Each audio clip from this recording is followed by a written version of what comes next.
Hey, I just came from an event that a lot of people don't like getting their picture taken. I am acting as like a publicity chair and a photographer. And there are a lot of times when I go to take the picture, there's like so much, oh, please don't take my picture. I don't like the way I look in pictures, which like I validate. That's okay. That's your experience. But I started to think about, man, as women sometimes, and it can be men too, there's this sense of I don't like the way I look in pictures.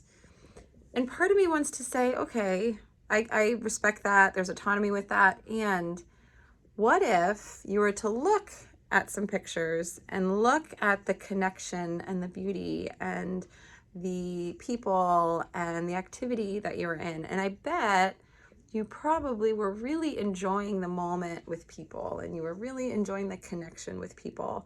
And maybe a photo can represent that for you. Maybe a photo can be capturing the moment of a really cool time in your life. And sometimes we have seasons in our life where we don't want to remember, where they're really tough. And so you look at that photo and you think, oh, I remember I was really anxious at that time, or I was having a really hard time with loss or grief. That can be hard too.